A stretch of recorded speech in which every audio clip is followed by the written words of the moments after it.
How about a bumper sandwich, booger lips?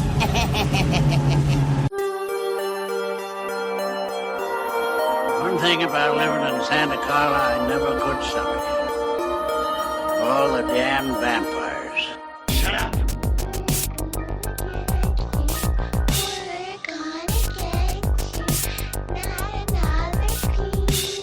When there's no more room in hell, the dead will walk here. I don't know what the hell's in there. It's weird and pissed off, whatever it is. Jason's alive. He killed my friend, now he's coming for me. Look at me, Damien. It's all for you. Bastards! Why are you torturing me like this? Why? Well, I'll tell you. Nobody handles garbage better than we do. Welcome to Give Me Back My Horror Movies. It is I, Ben Foster, in my movie role from 30 Days of Night. And I am here to let you know that now I am one of the hosts of Give Me Back My Horror Movies. And I, Ben Foster, from such films such as Hostage and 310 to Yuma, is here to let you know that in 30 Days of Night, it should have been I, Ben Foster, as leading heartthrob, not Josh Barfnet. That's the little name I made for him on the set, as he made everyone barf because he's smelly Hartnett. And with me, as always, is Anna. Say hello, Anna. Hello, I was not expecting to go first. Yes, yeah. Well, when Ben Foster's around, things get a little crazy. Ben Foster, you are a underrated actor, sir. I actually Thank like your you. performances. I have red pants in 310 to Yuma. You do indeed. My friend tried to tell me they were green, but I found out 2 days later they're red. And you took a shit in that living room, that guy's living room in Alpha Dog. Remember Yeah. that? And then I kung fu a person. Yeah. You were pretty coked up Yeah. in that movie. Yeah. Well, you gotta be coked up when you work with JT. Yeah, that's true. Yeah. JT went on to be in The Social Network, which was directed by David Fincher, and he made Napster because he'd stolen from him when he was napping. Remember? It was written by the guy. Award winner guy. Keep going, man. Aaron Sorkin, who wrote the movie. That's the one, Aaron Yeah. Sorkin. He's also the guy that made The West Wing. And I, Ben Foster, thought about running for president when I was going to make West Wing. But then I married Laura Prepon. Oh, yeah. They We're are getting married. divorced. Damn. Things are going really bad. Apparently so. It's I'm sorry to Danny hear that. Marston's fault. Mm. Fucking hide. Next to Anna is Brian. Say hello, Brian. I'm Ben Foster. Hi, Ben Foster. Big fan. Love you in 310 to Yuma. Thank you. I'm a big And fan my of your red work. pants. He said big fan. Yeah. I love it. I really. Hell or High Water. Fantastic performance. Oh, You're yeah, great, I Ben. forgot. I was with Captain Kirk in that movie. Yes. And with Captain Kirk was the Lebowski, I think. Yeah, it was the big Lebowski in Hell or High Water, too. We robbed banks. And next to him is Charlie. Say hello, Charlie. Remember that time you had wings and you could fly? Oh, that's Oh, right. I had Yeah. wings and I could fly in that X-Men movie that we don't talk about because the Diddler was the director. Wait. No, the Diddler was the director of the other two. The guy that directed this was just a bad director in part 3. He also made Red Dragon, where I could have played the Edward Norton character, Will Graham. But The longest he's the ever bad gone. director decided to not have me because I was actually studying serial killers. Do you not remember his voice messages for the month he sat out? They were pretty much like a whole segment on their own. I had blocked him out, Anna. I'll be 100% honest. What voice segment? It's me, new host, Ben Foster, who was also in the movie 30 Days a Night. Now, next to me, Charlie, is Pete. Say hello, Pete. Ben Foster, let me tell you, I'm such a big fan. Your costumes when I was a child was I had the Godzilla, I had the Batman costumes. They were so much fun. I would go there and I was that person. Thank you, Ben Foster. No, for you're thinking of Meg Foster. No, it was Ben Foster. I'm pretty sure she's got the big, beautiful eyes. No. I had the plastic face and the plastic big, beautiful cape butts and the polyester Batman out. It was. No one knows what he's talking about. Hey, was that Ben Charlie, Cooper? Listen to Ben Foster, and you should play the trailer to 30 Days a Night. I don't know who Ben Foster is. Go fuck. I know who Meg Foster is. 30 Days a Night trailer. Thank you. Based on the groundbreaking graphic novel. Board the windows. Try to hide. They're coming. Who are they? A new vision of the vampire comes to life. Gabe! Somebody! They're using her as bait. Please, God. No God. 30 Days of Night. There's no God on this episode, I'll tell you that. That was a nice short trailer. I like that one. Take your goddamn SpaghettiOs with you. Yeah, the real trailer for 30 Days a Night was like 2.5 minutes and classic 2000s. A lot of words across the screen, music, and scenes from the movie. Right. So I found the teaser. Nice. That's works, what you get. 30 seconds of teasing, 5 minutes of Nate doing No, it's something. Ben Foster. He took Ben my Foster? SpaghettiOs. I kicked him out. We're good now. All right. So we'll do some proper introductions. Tonight we have Brian from Reviewing History back with us. If you guys remember, he was with us on our Pete pick of what's the Lone name Wolf of that and film? Cub. Lone Wolf and Cub. First one, yeah. Yeah, the one where we found out Brian the was on my sequels- side. That's a bitchin' movie. Yeah, where we found out the Movie sequels rules. were way better than the one. They we- are, but Yeah. I assume Brian never wanted to do anything with us ever again after that fiasco.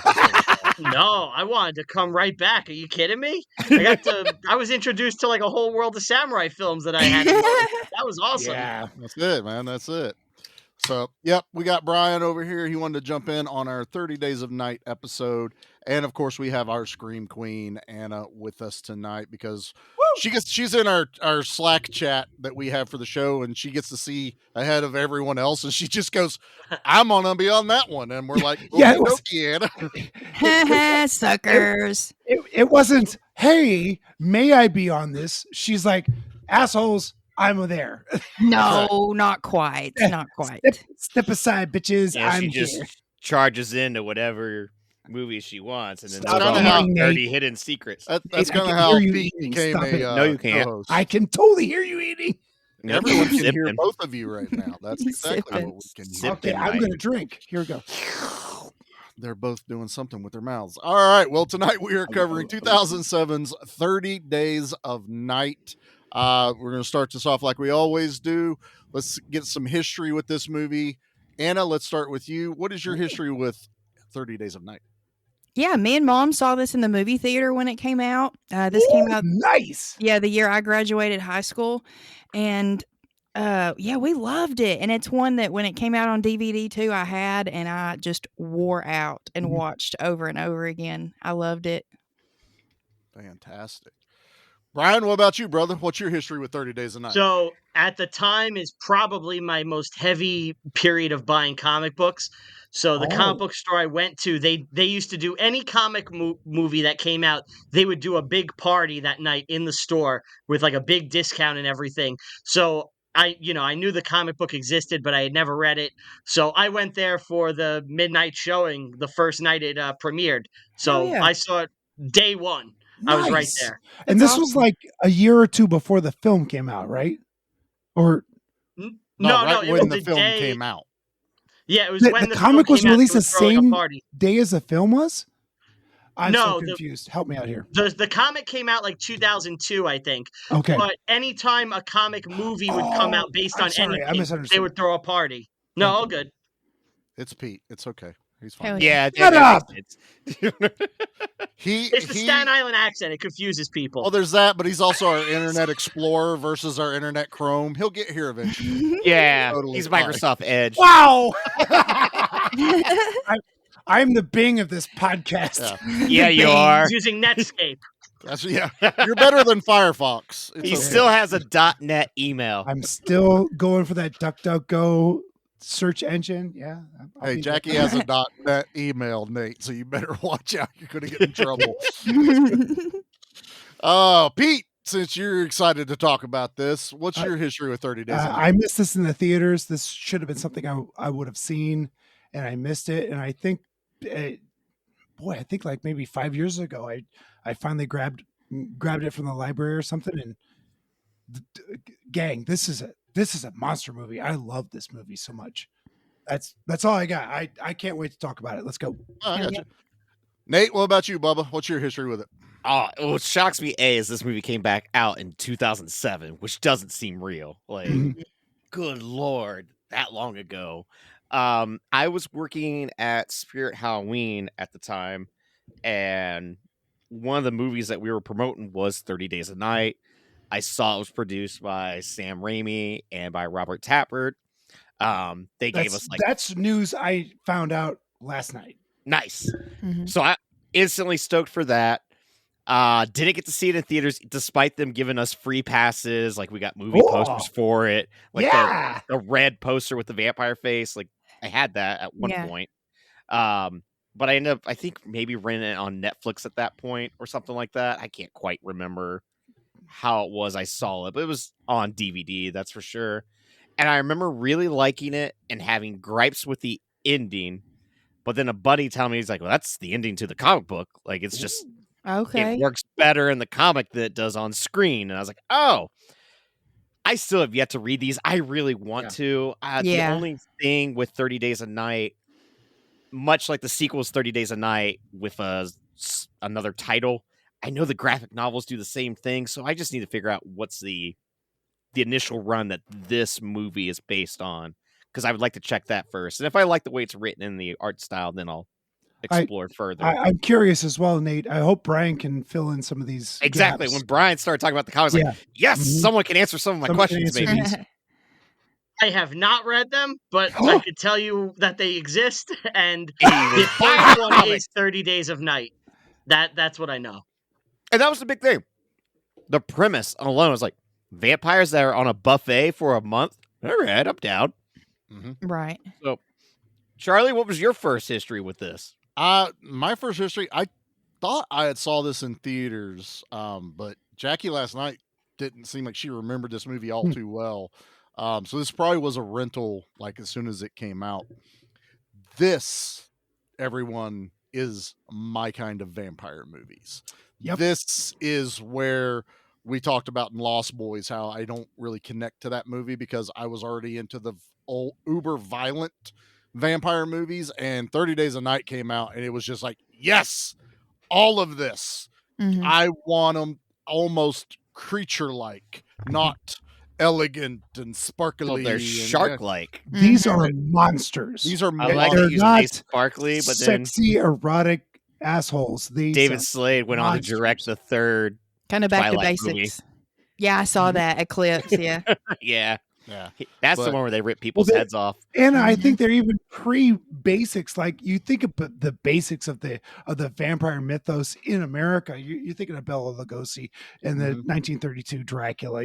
That's where you're thinking, that where he is elegant and kind of sexy and alluring, and you can totally see where he could draw you in. These things are monsters, and I love it. It's so different than anything done in the early 90s. I mean, this is, I forget when Interview with a Vampire, that was the early mid 90s, 94. right? And then you've got the Twilight thing. So vampire sexy has been a thing for a long time. This was everything against that trope, and it just made me so happy how monstrous these vampires were. Not unintelligent, but definitely monstrous. Yeah. I love they even throw in a comment from Mark Boone when they're talking about how to kill them. Sunlight, obviously, and he goes, "These ain't Bela Lugosi. I love these ain't that. what Yeah. we grew up with, basically." But they had no basis. Like vampires don't exist, right? Right. They don't No, know. I mean, They have no idea, and guns don't kill them, so they have no idea what's gonna kill them. Why would light kill them? I don't know.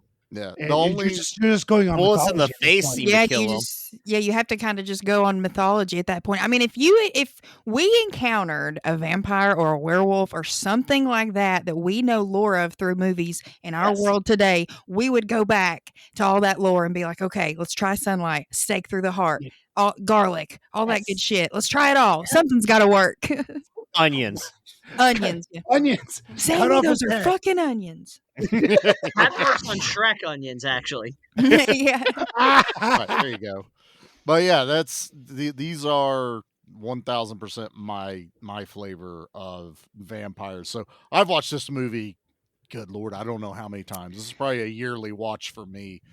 Easily. Yep. Like I said, and I don't know why I've never watched the sequel. I actually forgot there was a sequel till last night. Cruising through, renting this. I think I have this It's on on an old Tubi. DVD. I watched it today. It wasn't on Tubi last night. It's on 'Cause I Tubi, right? looked. It's on No, Tubi today. he's saying the sequel is The on sequel Tubi. is, yeah. Oh, Dark Water or something. Not Yeah, Dark Water, but Dark something. I have the first movie, 30 Days a Night. That's what I rented last night. Oh, 30 Days a Night is not on Tubi. Yeah, because the I sequel wanted is. on it Pluto. high def. Yeah, It's that's on what I Pluto. watched. Weird. Pluto. I With, watched it on Pluto. an hour of commercials in between. Yeah, I'm Don't not. worry about that. I'm not Did you doing get a free Pluto. movie? Shut up. Exactly. No, not with Pluto. I will always complain about that damn service. Not with 30 Days a Night either. I would hate this movie with like commercial breaks because it kind of fucks up You the know, mood. As you're I got getting it from the library, and I had Oh, no shush. commercial breaks. It was Shush your hole. full from start to finish, no breaks. It was delightful. There People, were this is what it a couple sounds of like when breaks you for me to join a go up and cult. get a beer. So This is Yeah. like when you join a cult. It is. The library is a cult. You Keep know that, praising right? your leader, aka the library. Oh, great librarian Oh, in the great sky. To please bless me with all of the knowledge. It's totally a cult. Sick bastard. Pete, when you retire, you should be a librarian and like think run so. run No, a you library. shouldn't. You Yes, just yell I at think- everyone. Nah. I'm gonna be that cute old guy who says, "Hey, hey, sweetie, how can I help you?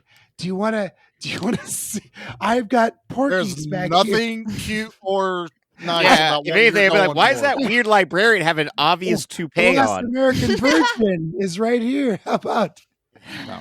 Be a See, library cop. the library? Yeah, security guard. There you go. Put Yeah, that you're a blue rent-a-cop. back. He's going to look like a narc is what he's going to look like. It's, Yeah. it's like, you're Ah, definitely I a don't look narc. like a narc.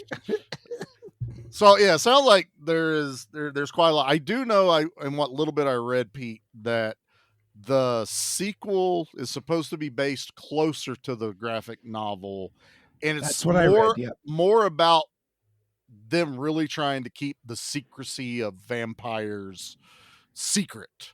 Like they almost kind of fuck it up in this movie a little bit towards the end. It's kind of like an afterthought. Like, oh shit, we ate everyone. Now Yes. we got to cover this. And we up turned a all of couple sudden. people that we weren't supposed to turn. But at the beginning of the movie, they were like, I can't believe we've never been here before. I know, yeah. This is their vacation. They got my- there on a boat. They took my- a cruise. Yeah, Can I my say biggest that beef with this shot movie of is the boat? yeah, my biggest beef with this movie is they contradict what they're doing. Like they're here to kill everybody, but oh wait, don't turn anybody, and we got to keep everything secret. That's my biggest beef about this movie is that it's a very contradictory. Brian, you're on board with me. What's going on? I agree. Their plan almost makes no sense, and it Mhm. flies in the face of any logic you would have. Because if Yes. you're a vampire and you go there and you kill the whole town, you kill 152 people, and then the next year the sun comes out and everyone in the town is dead, you can never do this again. You have to think of it like farming. Like they would be trying to farm the people. Like, we can only kill like 10 this year, or Yeah. something Right. like that. Right.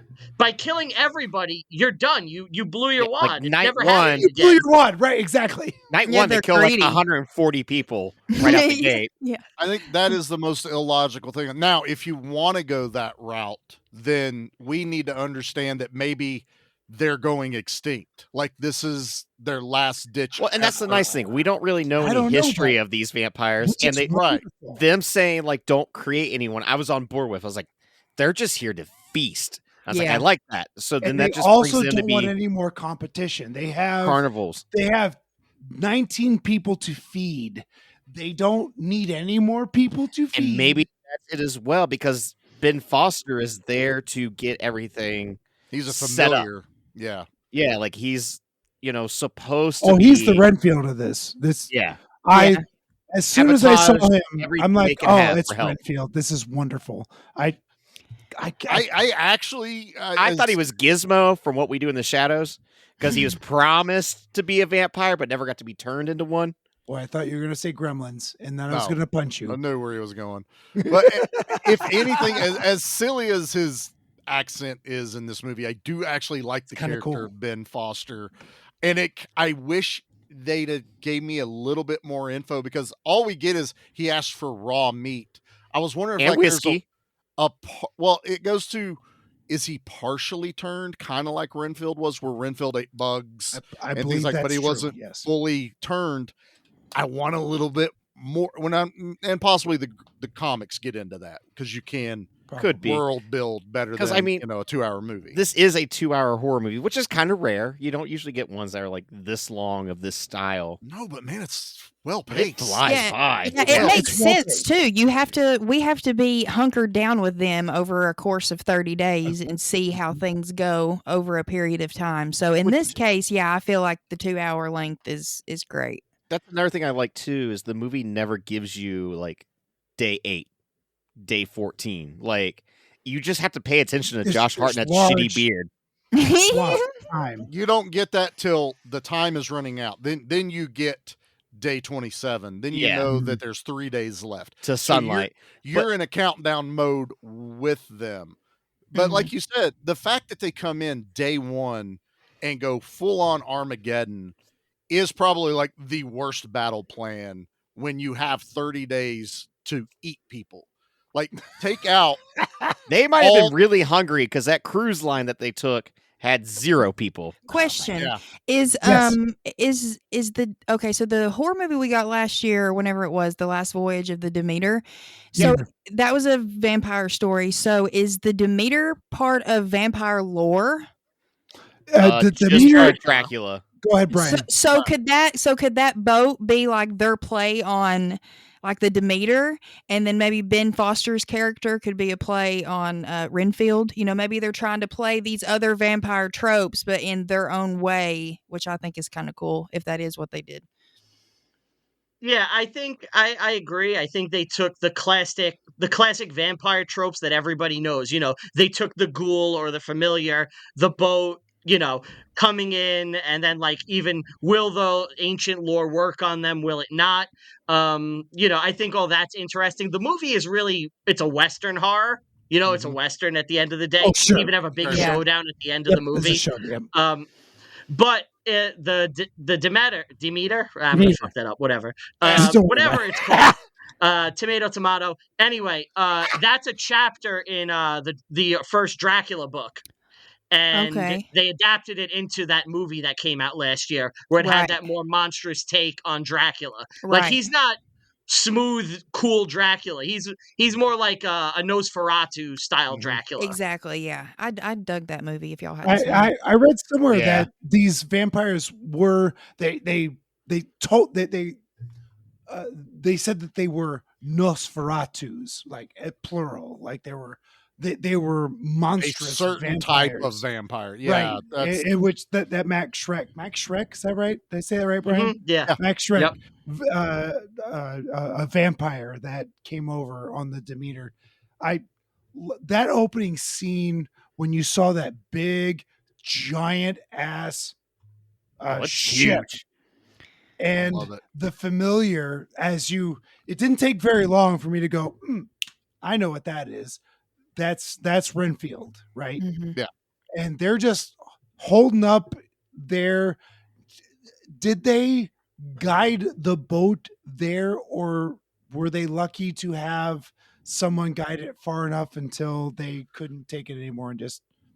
I mean, the ate way I kind of look into this without reading, I'm sure it's probably explained, but as just a movie viewer, I take it as they probably set a course and they just kind of work their way around. And this is just happens to be the time they land at What? the Barrows. Yeah, You no know- one You know. expects to go to Well- Alaska on well- purpose. Hold, Right. hold on. Like the Barrows, like the Barrow, Alaska is way on the west coast of Alaska. Mhm. And you can't get there from, well, easily. You can't get there from Europe. You would have to get there from the west coast of America or Russia or something. There's ways around when you live forever, Pete. Yeah, true. Time is Look, not your limitation in this. I guess they have satellite phones at this time where they can navigate better. But I'm telling you, getting through. No, they burned them. Remember? Well, Yeah, right, yeah. but that's after they landed. I don't Right? see them using any technology. I feel like it's charts and maps. Yeah. Yeah, that's how and I feel. feel like it's just that them it's To coasting get by. through the North Pole in any time of year is dodgy at best because well, you're just don't immortal and know you where- live forever, Pete. It doesn't. Yeah, I it's don't think it inconsequential. matters. but your boat's not going to live forever. And let me tell you, a vampire getting Get another dumped boat. into the ocean might not.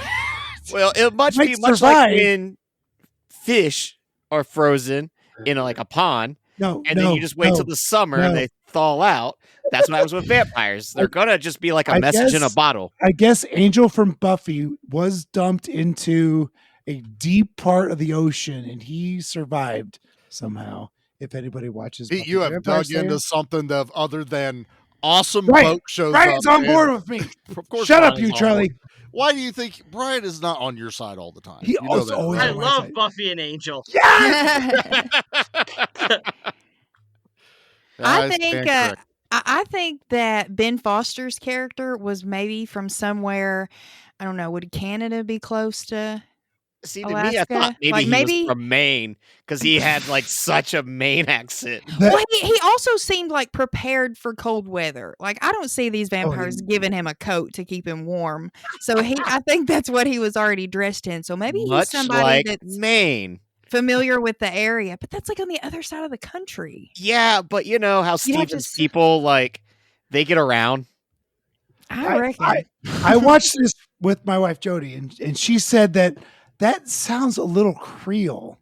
And Could when be. you watch the sequel, the vampires are from everywhere. Okay.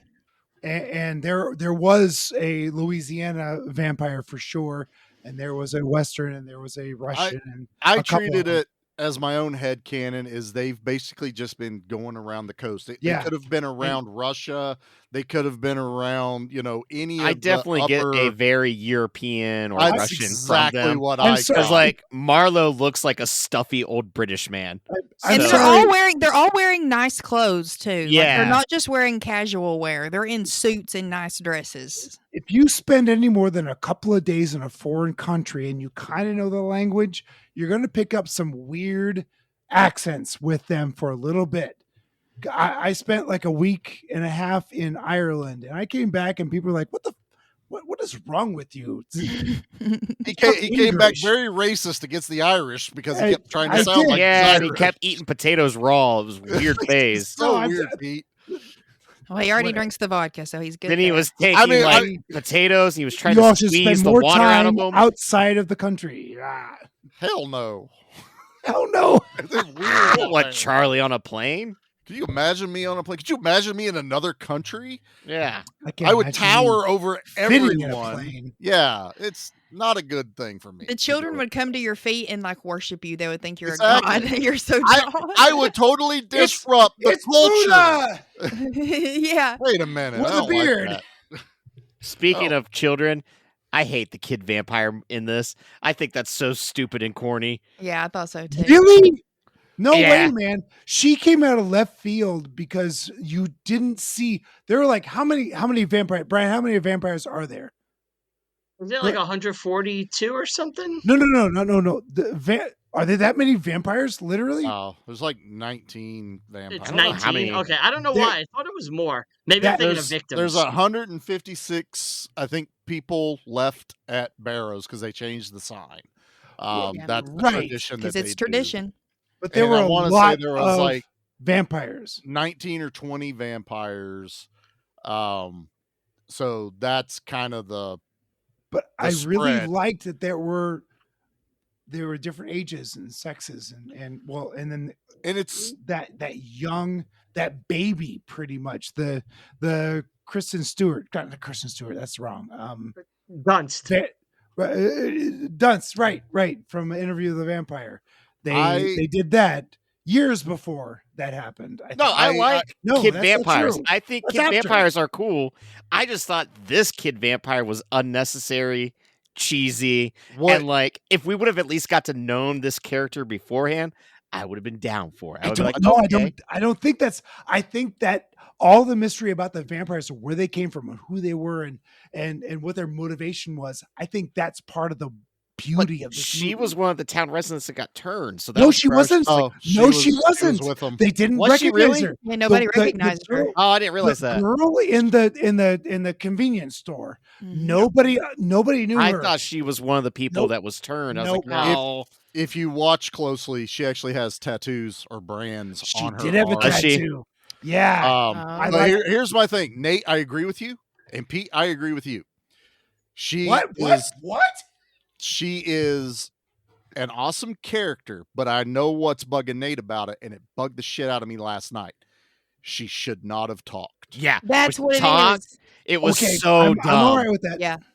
Those lines they give her, those almost childlike lines of Yeah. I'm done playing with this. playing. I'm gonna play with you. It's That's just like- written by a 14-year-old boy. The judge. She was still too old of a child to talk like that. Yeah. Yes. Nate, it's Gabe. And she would have been way more terrifying Who? with not Gabe. speaking. Pet Cemetery, you idiot. The little kid is Gabe. Oh, Abigail. Hey, First I play with ADDs, mommy. I'm Then going I to play with start Judge. flashing a little light over here so I can keep their attention. So, What? little clicker. That's what I need. yeah, I you need a little clicker. And we reward him with a Skittles when he behaves. But I don't want a Skittles. She would have been far more effective and more terrifying with zero dialogue. Maybe a screech like these vampires use for their She had language. turned around and said those lines in Vampire. Or just hissed.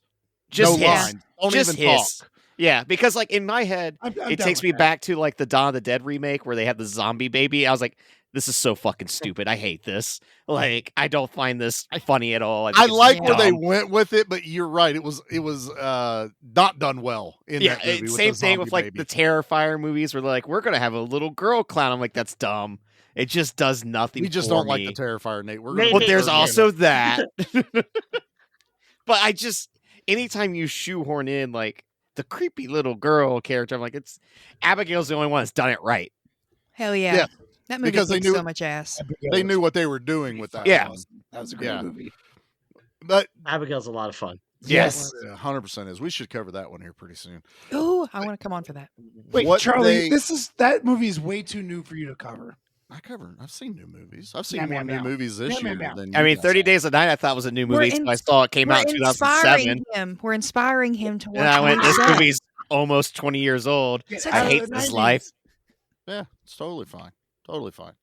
I did. So where they failed with her, though, I feel like they did really well with like the town kids, using them as bait. Using them as throughout. bait, awesome. That was terrifying. Terrifying. Especially having That them was really just cool. walk through the town like covered in blood because they knew there's people hiding out. It's just, where are they? Because like Mhm. you do get an overshot of the town itself. And I get it. If we only have 19 vampires, it's a very expansive town for them to go through. We also never really talk about if they have like a sense of smell to be able to, They do. you know? I feel like he it talks is about, part I of the smell your fun. blood. that Just one don't know. dude walks love into that it. room and sniffs, like when Yeah. the dad with couple of them Yeah. that was senile ran, and that bald one comes in and he is smelling like, Yeah. and then he hears. There's a lot we have to infer in this movie, Which I like, because it I'm doesn't okay, just yeah. spoon feed it all to you. Don't beat me over the head, but if you give me something really interesting, we're going to spend the first 15 minutes of this episode talking about the fucking ship. You know, Right. that's what happens. It's Yeah. really It fucking was interesting. Right. But Yes, like yes, Well- Pete. a 3-second spot, and we're like, this is so much fun. Yeah. Yeah. I'll be quiet. Yeah, No, the you're the fine. setting in this movie too is a character of itself. Yeah. Oh, And there's absolutely. and Nate, you're right, the overhead shot, but we don't just get like one good one. We get so many of those as the movie goes on.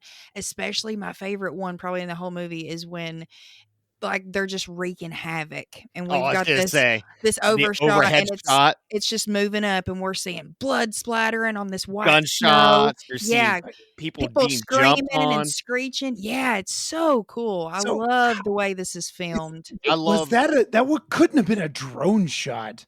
No, What that was, was that? A that was a crane cable or something? cable crane. crane. Yeah, yeah. Oh Probably, yeah. man. It I was thinking helicopter. like but how that's always my easy guess. would it have Fucking to been helicopter. today? Now, to yeah, get a now it would shot? have been a drone, but it, Yeah, right, Yeah. right. 2007. Yeah, because a I- drone's like a person that has no money for their film. That's their favorite friend. Is just get a drone to do overhead shots. Bzz. Well, you My- open my with the own- drone yeah. shot and you close with the drone shot. Yeah. It's instant production value. Everyone knows Boom. that cheat code You now. Bingo do bongo. that, Yeah. and then Hey, after the Michael drone Bay's shot, doing it. you go Totally over fine. to Oh, yeah. a main character, hitting his alarm and turning it off. That's Mhm. like your go-to when you have a low-budget movie. Yep. Drone shots, and alarm has to be shut off. I like this shot. This is one of my favorite shots in the movie, but it also intercut with the fucking thing I hate the most about the 2000s Oh, was fucking jumpy camera. Thank shaky you. Cam. Oh my Like- god, there's so much shaky cam in this. And only really in this chaos of taking over the town. They did kind of chill out with it. You know, it didn't quite go born It comes and ultimatum. goes. Like, But when they're in this attack vehicles- is terrible. it's shaky cam, shaky cam. It's like, God damn you, Jason Bourne. I want to fight you myself. Yeah. Brian, That's what just do you think action about it? movies at Yeah. this time. You know, Yeah, it's that's the style. Jason Bourne came out, and then it's just shaky cam. And honestly, I'm always of the belief that you have to look into culturally what is happening when movies are made at that time. So Yeah. where like in a post 9/11 landscape where everyone saw all that footage, people running, we saw all that shaky cam footage on that day. The country's been at war for 6 years now, and we've seen war footage and all that shit. And shaky Cloverfield. cam just became an easy, digestible thing. Yeah. And I that have was just never thought of it that way, Brian. Yeah, that's a Yeah. really good point. Yeah, that's what But they that did is with ju- Cloverfield too. It came out around that time. It had Yeah, same that effect. first person kind of feel like, of course, someone's not standing still Yeah. still holding a camera. They're running, they're moving, and they Chaos. can only it's chaos around. It's just it got overdone, and then when you're wanting to see the carnage and you're trying to watch And your it, eyes just can't focus because just it's going cannot all over the focus. place, like you're having a seizure. Mhm. honestly, the overhead shot is what saves all that because it does calm down because it's on the crane and you can actually you can see a vampire attacking someone. Then you see a townsperson blast another vampire across. It's the fucking, wonderful directing because to be able to have Yeah. that many It's- like extras thinking doing that- things I on think it's time. also cheaper to do it that Choreography. way Yeah, because if you would do it up close like this, you'd have to do all sorts of special effects. And I think they were Exactly. able to use a little bit of CG, just enough CG to And it- get the point across. Yeah, and it's and not also like- Flow of blood convey the pack. horror. I mean, that's horror. When you watch that, that's horror, man. That's Mhm. you're going, oh my god, that it's just It's dying. the clips left of and them right. like making Yeah. things personal. Like there's a couple they attack inside the house and they spear the dude with a fire poker That was Yeah. awesome. while she rips out the woman's like throat. And Well, they're Yeah. having fun. They're hunting. Yeah. yeah, They're They're hunting. not feeding. They're playing. Yeah. is the thing. one girl is being dragged underneath trailer I after love that. trailer. It's so awesome. Hands down, I don't get scared of a lot of things, and it's not like this scared me, but it was just that thought of being drugged into darkness. You're not strong. You aren't strong enough to stop these people from dragging you under there. One And touch your and they spouse, snap. who's trying to save you, is not strong enough to pull you out of there. That's a terrifying on a level that I don't want to visit. A single touch, they break his leg, and it's just like that dude just goes into shock. Well, when they show it between the buildings, and you see the vampire standing there and just grab the girl with one arm and throw her under the next building. It's just like whoop, gone. They do really well because these are not like buff vampires or huge vampires. They're very normal looking, but they get this sense of power across in this movie that they do so well. And the head vampire, Danny Houston, Marlowe, he's so good. Great in this. Unbelievably good. He's a fantastic actor, anyways.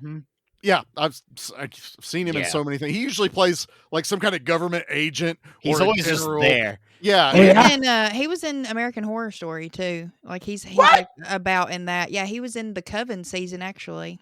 No way. Mm-hmm.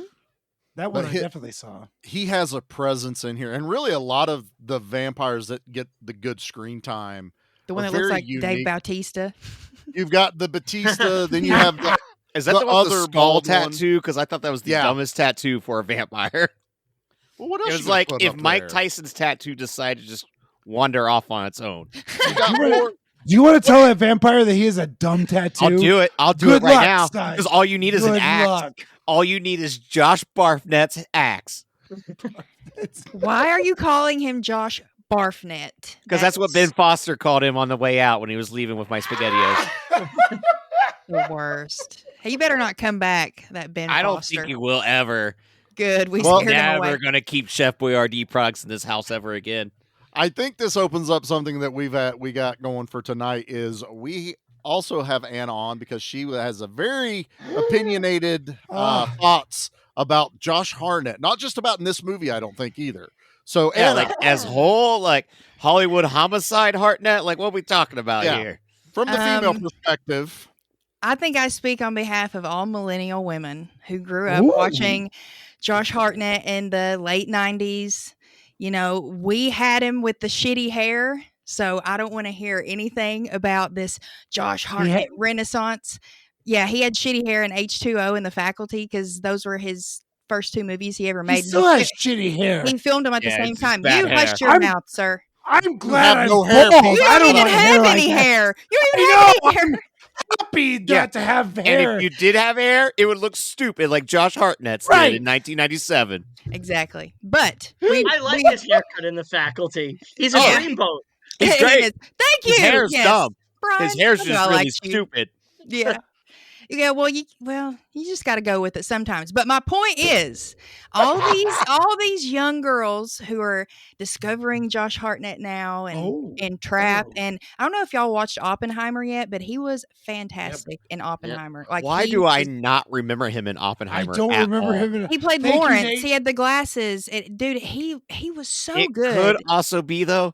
There's like 79 characters in Oppenheimer in a And they're 3-hour all movie. stars. They're all stars. Even the guys in the background, Jack Quaid pops up for like 10 Oh my minutes for the God. whole I movie. think the one elf that's friends with Tim Allen from the first Santa Claus movie might be in Oppenheimer. I'm not Yeah, he positive. is. I think so, yeah. Bernard. Yeah, but Bernard Bernard. Snell. Yeah, Bernard. David Krumholtz. Yes. Yeah. What? Yeah, but anyways, all these young girls who are saying, "Oh, it's the Josh Hartnett Renaissance." No. We started that movement back in the 90s. We have always been for Josh Hartnett, and we always will be. Shitty hair be damned. We don't care. So, yes, Josh Hartnett. Now he does act very weird and trapped though, because he's like, "Are you liking the movie? That My was just- movie? I made a that's- concert."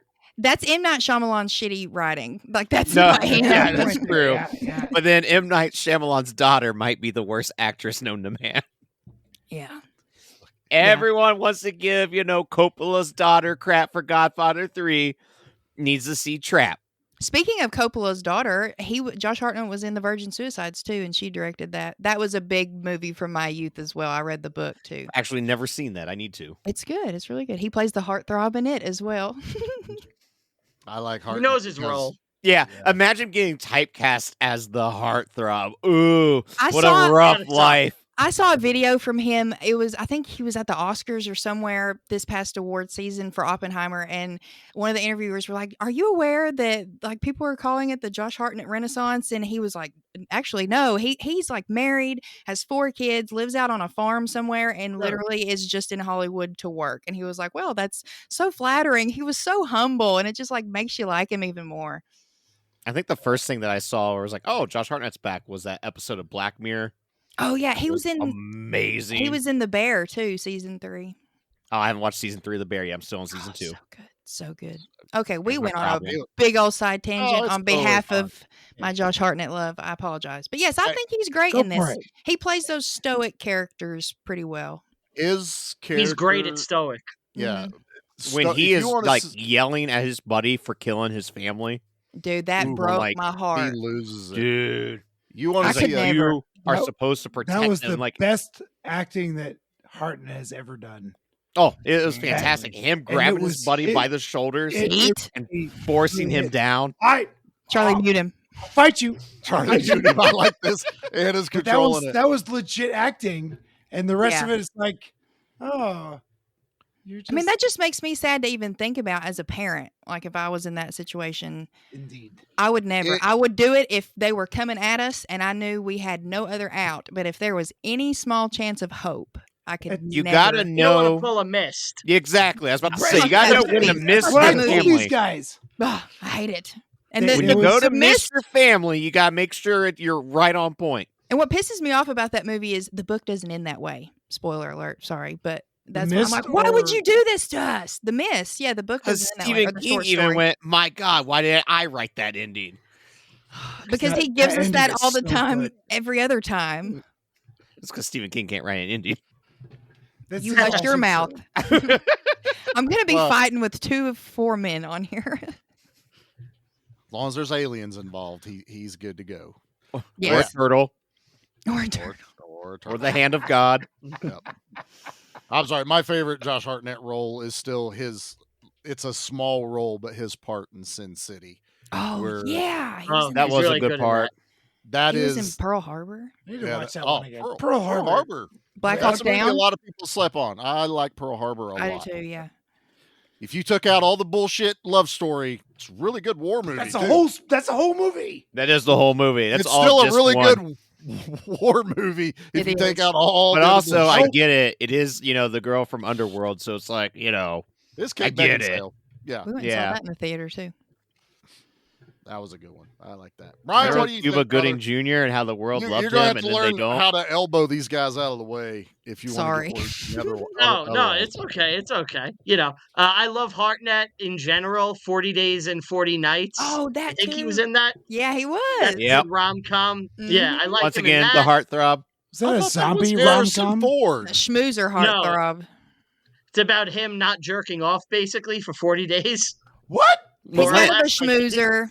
Impossible. Yeah, I don't think I've seen this one. he gives up sex and basically getting off for 40 days for Lent. And that's what the movie's about.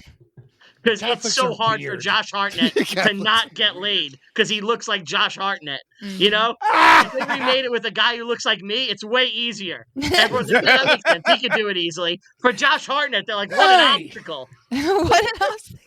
That was a real sacrifice. That's a real Yeah. sacrifice. But I like him in Lucky Number 11. I think he's really good in that. God, He's that one of movie's those guys. awesome. That movie Yeah. is When good. Yeah. Whenever he pops up, I think most audiences are always like, "Hey, it's Josh Hartnett. I like him." Right? He was really Yeah. he was really good in that Guy Ritchie movie that came out a year or two ago where it has like that indecipherable name like Rue Gaspar or something like that. Operation think I've seen Fortune that with one. Jason Statham. It has like 8 words in the title. There's half a of them are Jason French. Statham movie I haven't seen. Clearly. Yeah, but Guy Ritchie directed it. Hartnett's really good in that. He plays Okay. like an asshole actor. I recommend it to Hartnett aficionados. Hell yeah. Oh, I'll I check it know. out. Operation Fortune. Wow, what a Cruise small to community Care. that is. Hartnett aficionados. We're starting the cult here tonight. I skipped. Actually, the most recent one I've seen him in And it's kind of an odd role for him because he kind of plays a dude with not with a great backbone and kind of a piece of shit. Is Wrath of Man with Jason Statham, where it's the God, Wrath of Man rules. Yeah, he's one Hartnett of and the, Statham have been in 2 movies together. yeah. That's what the staff does, man. But this is one where you're like, wow, that's Hartnett in this. It definitely just doesn't. It works. He's a good character in it, but you're also just kind of like, really, Hartnett, you know. Right. But again, that I like him as an actor. He's I a do big like this dude. one, and I give him He's a a little mess. bit of a pass in this movie. He's supposed to be playing it very, like we said, stoic, but he also had fucking mono when he was filming this. Oh, he went to And- Oh, I Delaware? didn't know that. Yeah. Mono He, is no joke. That yeah, sucks. so he had that, and he was filming something either right before or after, and he was flying back and forth. This was actually filmed in New Zealand, so Okay. this Yeah, it was wasn't a filmed Kiwi in the thing, Arctic or anything like that. It was all salt, like wasn't all the snow salt or something weird The like snow was salt, a little bit of the fake stuff, and most of it when it's flying is CG snow.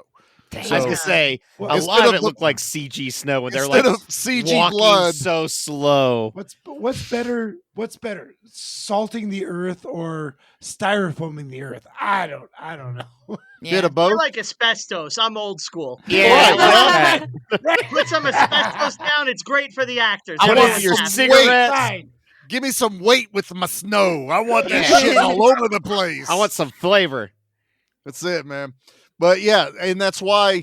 So Pete loves to give us commentary when he watches these things. So we I get his do? commentary. I know it Yeah, cracked go, me up.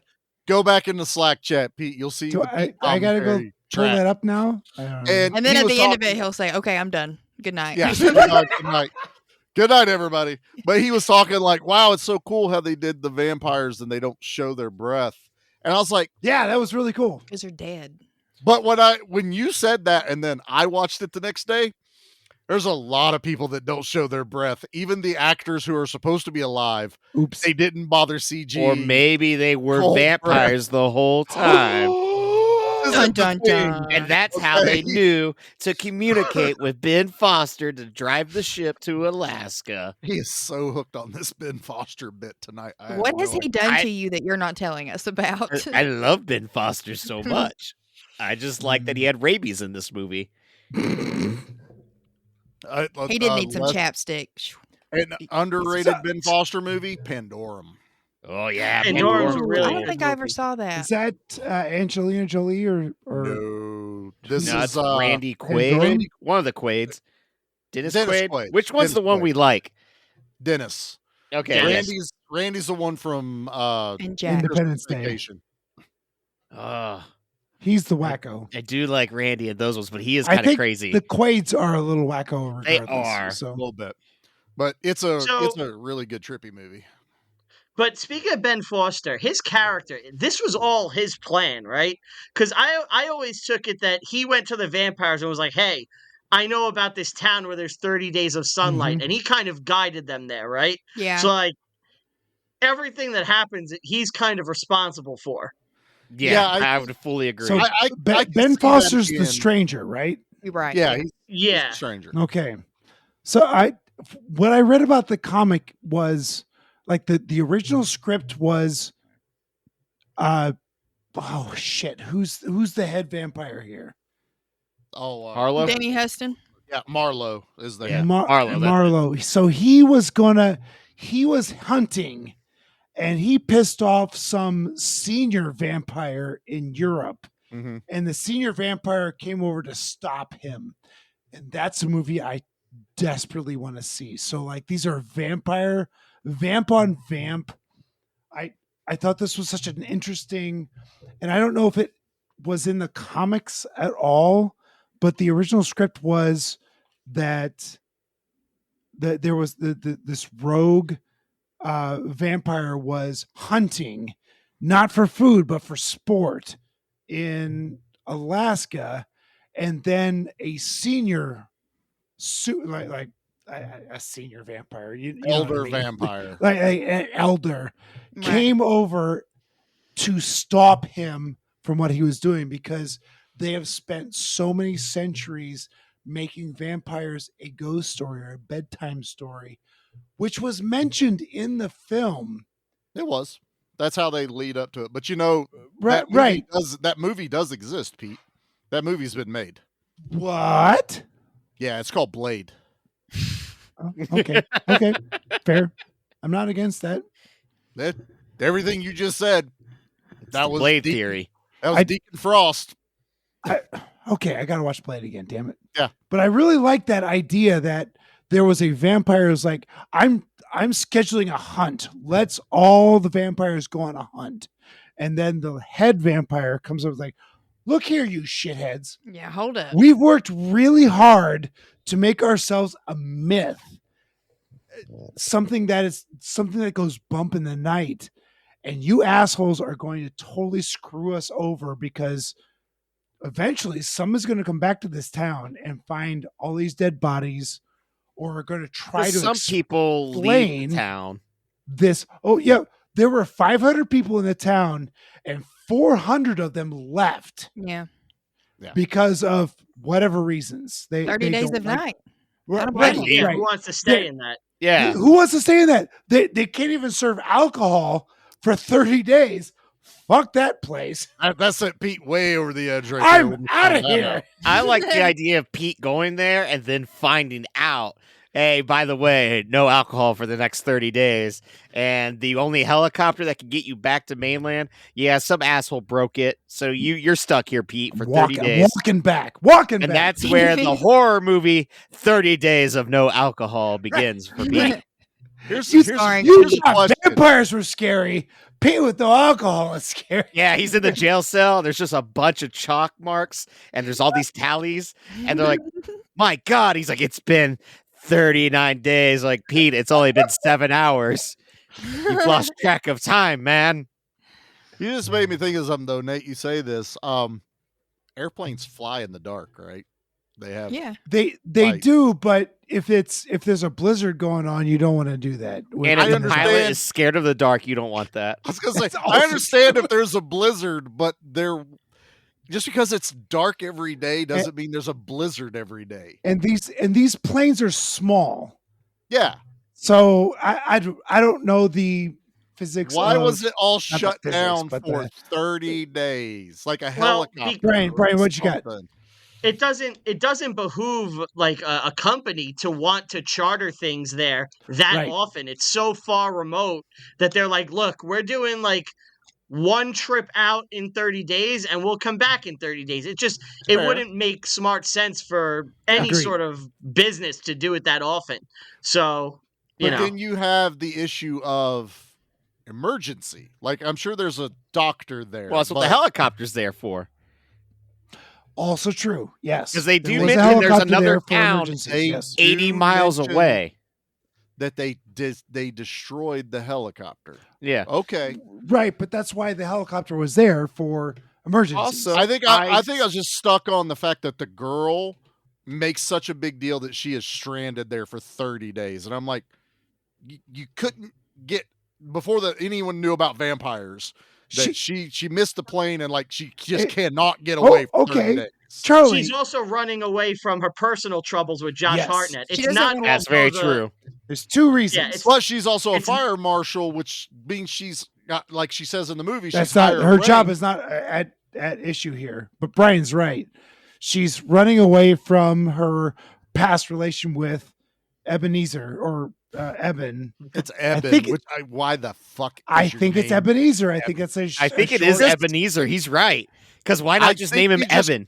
I was going to say, why not just make this easy for everyone and say Evan and not fucking Eben the entire goddamn movie? But she's doing that. But she's I just lost my train of thought. Bye. Well, she also mentions like it is confirmed later on in the movie that she left him. So that even more confirms she doesn't want to deal with it. There's mention of kids at some point too, like family. She didn't say kids, but she's got bills to pay, and she's right. In Alaska in 2007, you're still paying bills in the mail. I assume. But he's talking about that he gets brought up there was a discussion about kids between her. Which, yeah, she didn't want them and he did, and or that's a the other deal way breaker around. for a We don't know. relationship. If one does and one doesn't, Yeah. that's. I'm glad they sorry. don't dig too I don't much care how into much you love somebody. Yeah. If kids are in the way, I'm sorry, it's a deal breaker. That should have been discussed at the start of the relationship, though, because they've been together a long time, and it seems like they grew up together there. Everybody knows who they You're are. 100% right, Anna. Yep. Yeah. And back to the name Eben, by the way, I decided to Google it, and we are correct. It is a shortened form of the traditional Hebrew name Ebenezer, which means stone or rock. So stoic. There you go. Stoic. I don't believe for one second that Josh Hartnett thought that Ebenezer meant rock, and that's why he how acted much that way. in character he is. Also, I would have really Bullshit. preferred everyone to call him Ebenezer the entire time, just because it would have made me giggle and then be like, Ebenezer, grab that axe. Yeah, Or the calling grandma should have called him that. Yeah. So If why there's one don't thing, you go grandmas like do full names? your name is Christopher, you go by Chris or Topher. Topher. So your name is Ebenezer, so you go by Eben or Zezer. Ooh, Zezer. Do you? I think Zezer's way cooler. Zezer's really cool. You're watching the USA Network.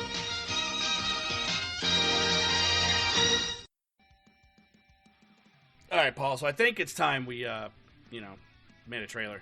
Do we have to?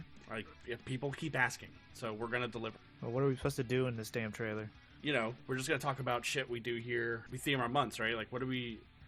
I mean, I know we've done stuff like musicals and animation month and creature features, all sorts of stuff, but is that what you're talking about? Yeah, it's something kind of like that. That I'm probably gonna sit there and tell people, we're on all social medias. We're on the Facebook, Instagram, Twitter, and TikTok, and it's all under Flicks and Friends podcast.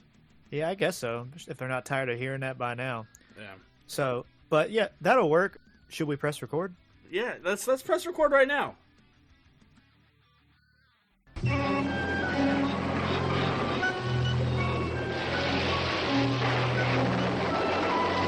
Just when you thought you were safe, the terror continues with another chilly tale tonight on USA Network's Saturday Nightmares.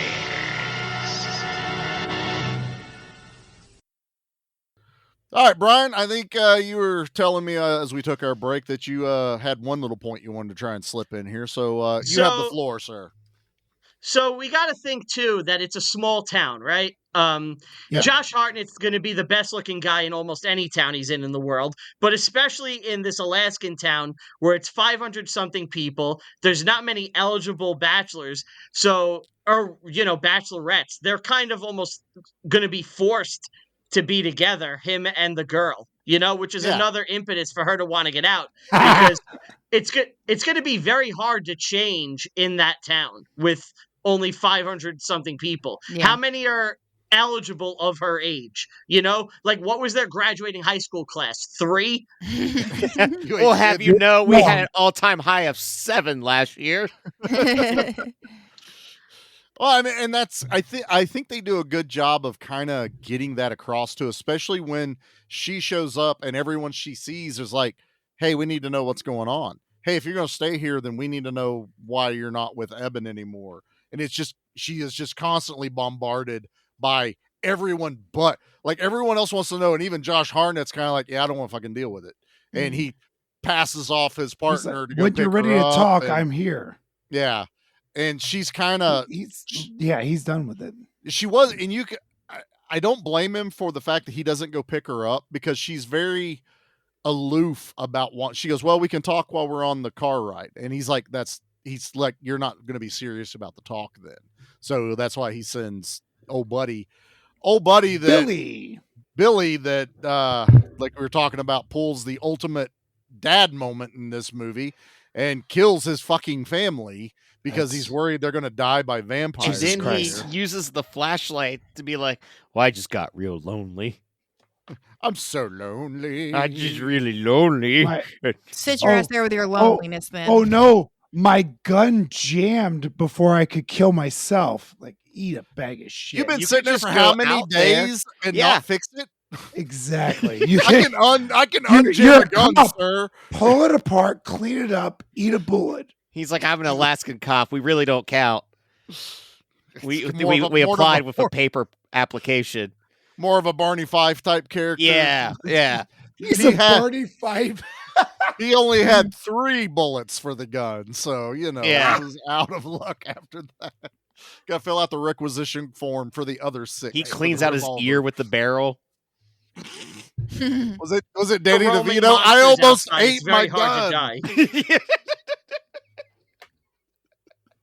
Oh, but yeah, this one of my favorite characters, and I brought him up very briefly, but my absolute, aside from Josh Hartnett, who I do like, is Mark Boone, fucking Bo in this movie, the wilderness man, the Grizzly Adams, if you will. You only like the him Mr. because he was Plow. in John Carpenter's Vampires. He was There's he was also Bobby in Sons of Anarchy, and that's one of my top 5 favorite TV shows ever. And I have not seen this since I watched Sons of Anarchy. Like that's how long it's been. I was like, shit, I very forgot cool. he was in this. I love him. Wasn't He's he, in Batman Begins. I was gonna say he's the in one Batman that Begins? he's Yeah. the dirty cop that Bruce Wayne or Batman yeah. is grabbing when No he's like, way. swear to Ah, me. very cool. He's the Yeah. reverse of what Eckhart was in '89 Batman. You know, the dirty cop Yes. that dealt Yep. with Jack Nicholson. He's, instead of calling him Eckhart, which would have been a little too on the nose, he's that character. But I've always liked this guy. I think he's in the Too Fast, Too Furious. He's the one that they trap the rat on his stomach and start heating the bucket up and torture him. till You're he eats the right. dirty cop. That is Yeah. him. Oh man. But That I sounds awful. love this Ugh. guy, and in this role, and I love, so they've hunkered down into the attic, and Josh Hartnett has taken off, and there's always fucking stupid people. Let's just run now. Where, dumbass? Shut the fuck up. I was so happy that Yeah. one dude died. But when Mark is, Bo, he's like, no, we got to get out of here. I can do better. I can kill him. And she goes, we agreed that the weapon would stay. Yeah, and we she need you. meant him. Mhm. He is the ultimate weapon and he really He's is. carrying like Yeah. 4 guns at once. Which- he knows how to operate all this heavy machinery. But it also breaks my heart how he dies later on. His death is bullshit. If you're His gonna death is sacrifice garbage. yourself, you have to sacrifice yourself properly. He Right. did not. But he Don't didn't. talk shit. That dynamite was bullshit, sir. That Yes. should have eviscerated everyone. Instead, but it here's- blew him out of the way, out of harm's It way. Looney Tunes his ass. Right? It didn't kill any vampires, and None. it didn't Yes. kill him. It's a Correct. complete failure. Oh, But- And then he gets his head stepped did you on. not He's see got on the side of the box? It was spray painted Acme. Oh yeah, it was the Wile E. Coyote left it behind. That But was here's the what I'll problem. say that I love. The thought process was he's like, I'm going to sacrifice myself, and he's standing in front of those vampires. He's my on the turn. radio. He goes, I'm not going to get bit by these motherfuckers. Mhm. And he strikes that flare and he drops it. Because he says that, they don't fucking bite him. They don't even give him the dignity of that kind of death. They crush him like a bug, the Yeah. greatest weapon, and they stomp on him like an insect. Because what they say, he's a plague that must be destroyed or something like Yes, that. They have like they a hard ass literally line. call him That's that. hard, And honestly, I'd be like, I'd think I'd rather go like that than, being bit or, Hell yeah. being It'd be burned. quick. But even Yeah. like at the beginning where all hell is breaking loose and they're like, bullets don't take them down. He's like, bullets don't take me down either. I'm like, hell yeah, they He did- don't. Yeah, that's badass. It's hard as fuck in this, man. Yeah. But Because clearly he's taken a bullet before. Oh, most Oh, yeah. definitely. He's probably shot No himself one by makes- accident. Exactly. He's no blown one his says big that line if they haven't taken a his bullet big before. toe is clean off from cleaning a gun. There's no doubt about it. I don't think it was. He's been fighting guys in the mountains for pelts for years. Damn Yeah, right. exactly. You're damn right. He has. guys, grizzly bears, whatever. Polar bears, fighting them. Santa Claus. He is Santa Claus, and they killed Santa Claus in this movie. Yeah. That's why. And I do love too in that moment that when they're in the attic and she like looks at him and it's like, please no, like we need you. And even in that moment too, because I think before that, before all the shit went down, like Eben says, he lives on the outskirts of town. A citation every now and then makes him remember that he's part of this community. I So like that line. Yeah, and I feel like in that moment, in all of this, he found his sense of community, and he realized that even though he didn't think that his out was going to go so shitty, he was going to at least sacrifice what he could to give them a chance. Oh, his And charge on the trencher is, aside from the carnage shot, it's my other favorite scene in this movie. It's where epic. he is cutting fucking vampires in half. Oh, they are the ending. and he's pissed. He's got that look on It's his awesome. face. He's like, "Fuck you." That bear trap on the back is Yes! one of the moments I forget Genius. about. Yeah. And it jumps on there. He shoots it off, and he's dragging that fucking vampire down the Mm-hmm. street, blows him away. That one that he hits one with the trencher, but the one he knocks off and it lands on top and just cuts directly in half and falls into two pieces. Yeah, that was great. My favorite scene in this movie, flat out, is that. Like, I do like the trash shredder later at the end, but it's not as graphic as they could have made that one. Yeah. And I do That, think that was a little CG that I didn't need. I needed some of the CG that gets more peppered blood in, bags. There's like a vampire's head that gets shut off, and you could tell it's like, well, that was a CG head disappearing. Oh, the half head where it's Yeah. like a little bit of the side face. I will say, so talking about the trash, we're not going to, like we say all the time, we're not walking through this. We're just kind of jumping around.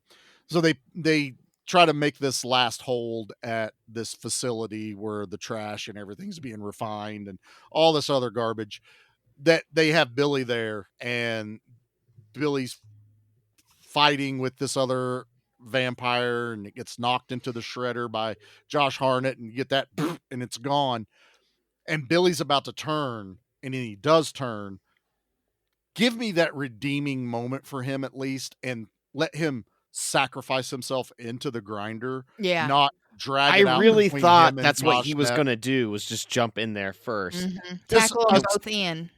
Yeah, I wanted that I'm sorry moment, and just boom, both of them go in, gone. And it would have been the last little bit of a hero moment for him, To where he still kinda did get something some incredibly redemption. shitty. Yes. But Go ahead, Brad. instead, You're like, right.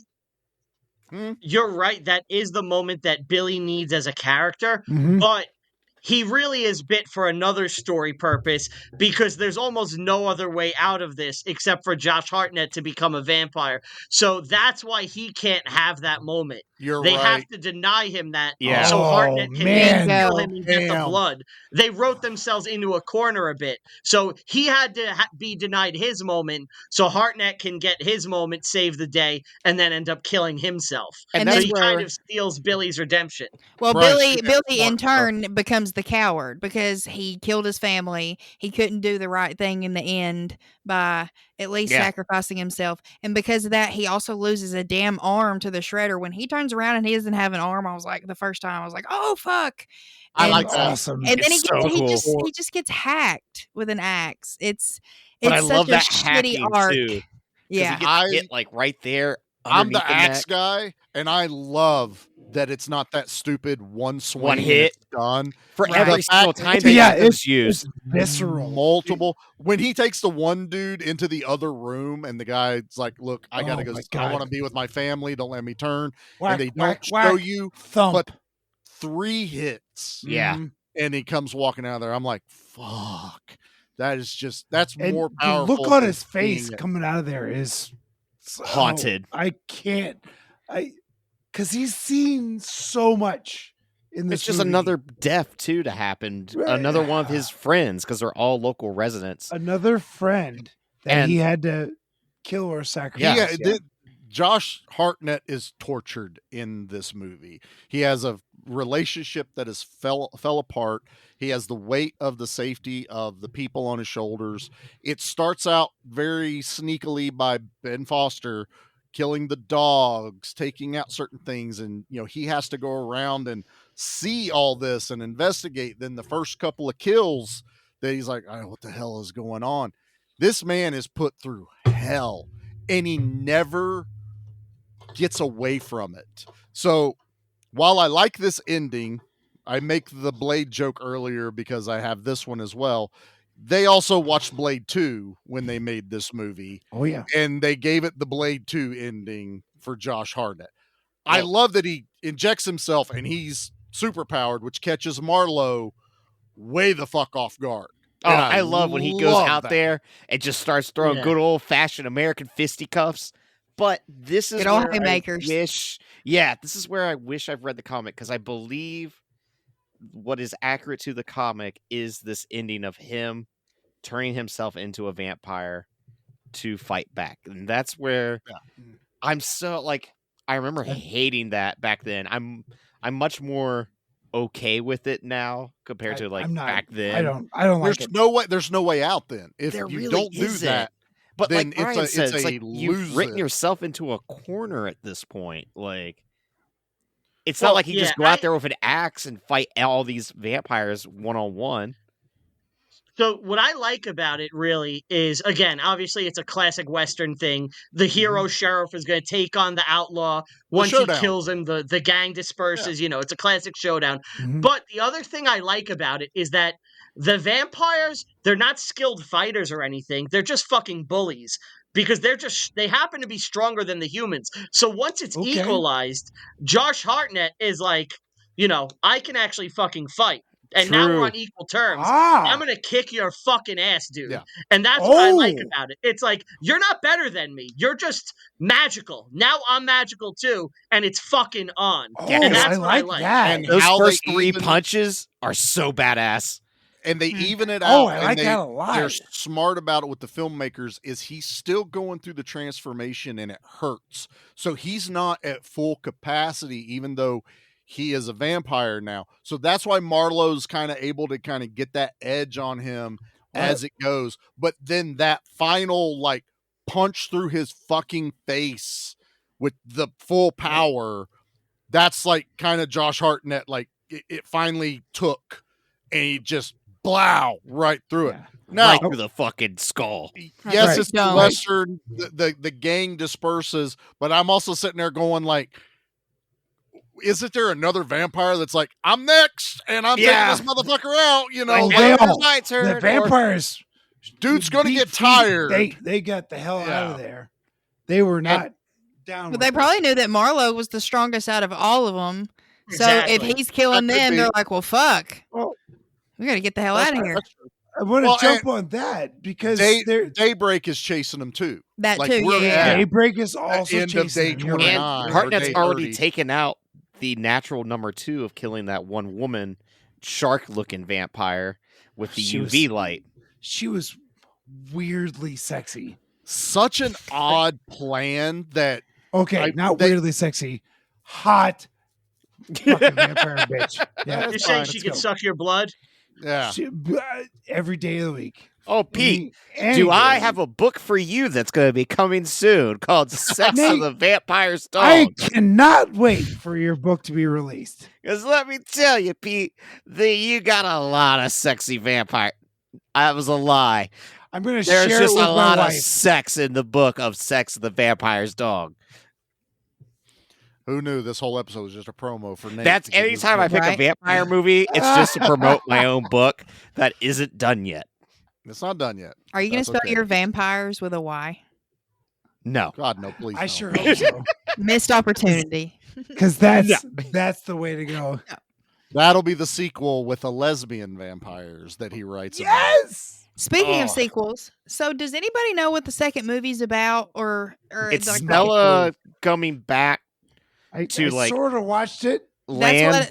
That's where I was wondering, because like at the end of the movie, as abrupt as it ends, she does have this look of like, I'm gonna get my fucking revenge. She wants to go back for revenge. So then I'm like, well, I'm wondering if the second one covers it in some capacity, or if the comics or the graphic novels do kind of continue her story. The comics definitely do, from what I understand, and the sequel really does a lot of the history, and there's so much deep vampiric backstory that goes on in this. It's really worth exploring. And I don't know if the movies or the comics do it justice, but man, I think So I just looked. what's looked happened. up the sequel. Sorry. Yeah, hit us, Brian. So there's 2 miniseries which take place afterwards. yeah. So the movie is the 4th part of like the media universe of the series. It's called 30 Days of Night, Dark Days, Yes, and that's it's 1 year after this. And basically, it's a woman. I think it's the chick in this. She's walking around trying to convince people that vampires exist. So it's Yes. a year later, and that's what it's Yes. about. She's on a circuit to colleges, telling her story. Stella is telling her story to colleges, and the one that gets everybody all up in arms is that she puts UV lights in the ceiling and she turns them on because she's like, hey, I know that vampires come to these things. Who's a vampire out there? And you're like, I'm a vampire. No, I'm a vampire. Great. So I'm going to turn these lights on and I'm going to burn you. And she does. And there are like half a dozen vampires that get burned. And it clears the room. No way. Yeah. Yeah. It's really cool. That's it's intriguing. really cool. And then the movie falls to pieces. Like a dagger to the heart, Pete. That's the worst lead up. Like, I was hoping I it was just gonna be her. ejaculated in the first 5 minutes, and I'm so embarrassed. And It's I'm time to take a nap. walking home in the snow. Pete The said rest of the colleges. movie- I just pictured it was her at a little table outside, and it said, "Vampires are real. Prove me wrong." Yeah. And that's all it was. she was in a big, I wouldn't say stadium, but she was in a big Auditorium. lecture hall. Yeah. And the actress that plays Stella didn't even return for the sequel. It's No, like, no, give no, us it's a different gal. proper It's a different gal. sequel to this That's the because same- I want to see Stella get revenge because the look in her eyes. Yeah. And bring back that same actress. Well, 'cause it was Stella's a badass in the sequel. She's got the guns and it's the sequel. Don't watch it. It's not good. all you've done though is convince me to at least watch that. we know Stella is played by Melissa George, who is also in that Amityville Horror remake with Ryan. Was she Reynolds. really? Mhm, Nate, did you watch that one? She was the wife. Haven't you watched all the Amityville remakes? That's I've the good watched at least 3. Yeah. What, Oh, Charlie? that's That's the good Amityville. That's the one. Yeah, me and I Nate like the Ryan Reynolds one. The Ryan Reynolds one Oh. is far superior to those. I don't know. To me, I kind of want the sequel to be like immediately, and she goes on the fucking ship, and she goes Right ham after on it the ends. fucking killing everybody. Yeah, She becomes Buffy. That's what I want. Just- I want her to become Buffy the Vampire Slayer, and just like, and she almost does in the sequel. I just think that There they you don't go. have the right writers. she or the they, money or they something. take off. Man. She arms herself with whatever's left because Yep. there's almost no one there. She goes back into the police station. Ben Foster is still alive, and he's not fully turned, and now he's still pissed off at them for allowing this to happen. When they team And up, he is her guide that's pretty sexy. into it, and There it's you now her going against Oh, them damn it, while Charlie. they're weakened, and then somewhere through the middle, Ben Foster turns on her, still trying to redeem himself to the vampires. And Classic now it's Ben Foster. totally classic Ben Foster. Nate's got a That'd be grudge. There we really go. good. I I like think- that. I have no grudge. See? I have such a crush on Ben Foster. That man lit himself on fire with Molotov cocktails and hostage and went after Bruce Willis, and it was so hard. That's a movie that a lot of people have slept on. Hostage is Hostage really rules. fucking good. I like Hostage. It's not quite an action movie, but damn, it's a really good like thriller suspense movie with a lot of fucking twists and I turns. in might it. have I seen like it. that. It was like right before he pissed off Kevin Smith. That's the best way to put it. I also like Ben Foster in the Thomas Jane Punisher movie.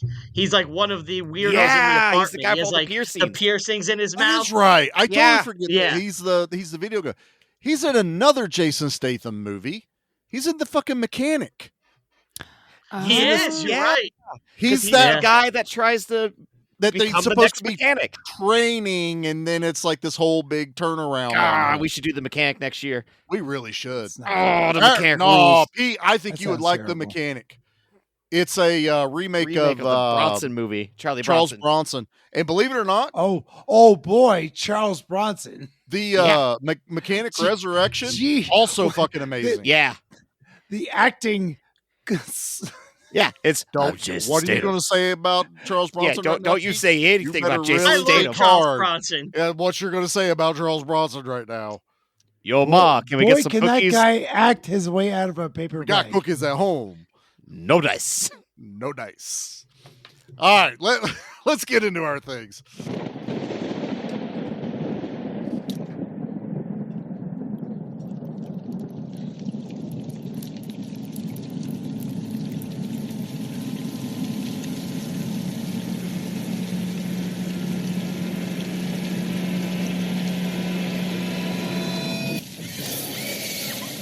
So much blood in this movie. Like I said, this is my kind of vampire movie. Absolute carnage. When you get and Sam blood Raimi sprayed everywhere. producing, which Yeah. is usually never a good thing. Usually it's bad. I was yesterday years old when I found out Sam Raimi and Rob Tapper. It's hit or miss when it comes to his producing things. Well, he was supposed to direct, but he decided to go and produce. Make it. Wizard of the Oz. They tagged him to direct, and I think he was doing Spider-Man or something like that, and he's just like, if I know. He was out there making a lot of money, not little bit of threw money. a lot of Yeah, money in 2007, this. that would have And been his- probably Spider-Man 3.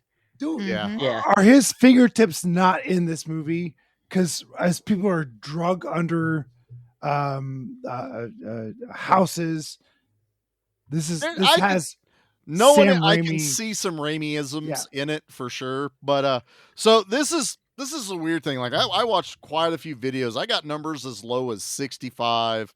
I do have a number, but I'm also as like, low. yeah, as low. Well, there is supposed to be 156 people left. True. And how many people survived? Like A half dozen, maybe, if you're lucky. If that a half dozen survive, so 150. Yeah, I'm on board. Technically should be the number, but the number I'm going to go with, and yes, this does include the vampires. I wasn't going to subtract them because it's not like they're going to come back like Freddy or Jason. 117. Damn. So that is what is seen on camera, On camera. not Love that. inferred. So that's a big infer. Like horror movies that we do really aren't known for giant body counts. Yeah. That's why I love these kind of vampire movies. This kind of gets Charles, no pun intended, gets the blood going here a little bit. Bah! All Oh, these. right, I did it. Let's pick our favorite. What do you think? Zombie kill of the week?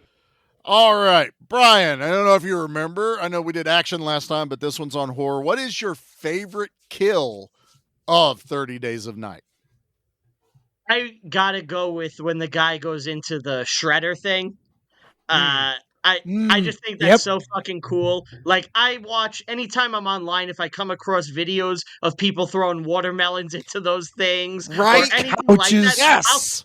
I'll fall into a hole and I'll watch like an hour of those videos. When you get to see a So, like, 4-inch anytime just I'm get watching a devoured. movie, They throw a cylinder in there and it just won't bite, and you're like, when's it going to grab it? And it's just Yeah. dancing on there. It Exactly. grabbed I Michael wanna- Myers very quickly. That's don't what I was talk about about to say. That's the one thing I like in that Halloween movie is Michael Myers being thrown into that. Because It's- anytime I watch something and I'm like, just throw his ass into a fucking meat grinder thing. Yeah. Let's get rid of him. Yeah. So That's so how they I got love rid of that in this. Christine, which is what that movie is a remake of Christine. That's totally what that is. All right, Anna, what's your favorite kill of 30 Days of Night?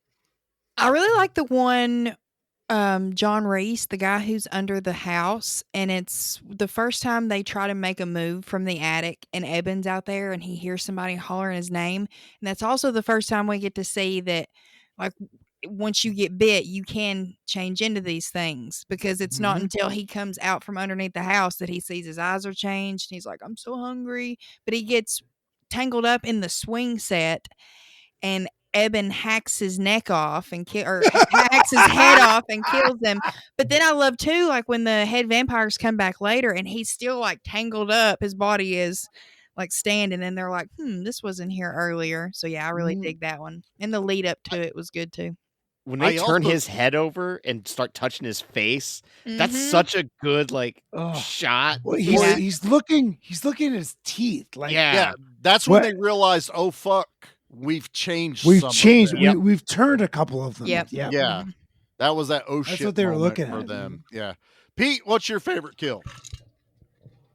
So the probably the most meaningful one, the one that hurt my heart, was when they brought Josh Hartnett brought the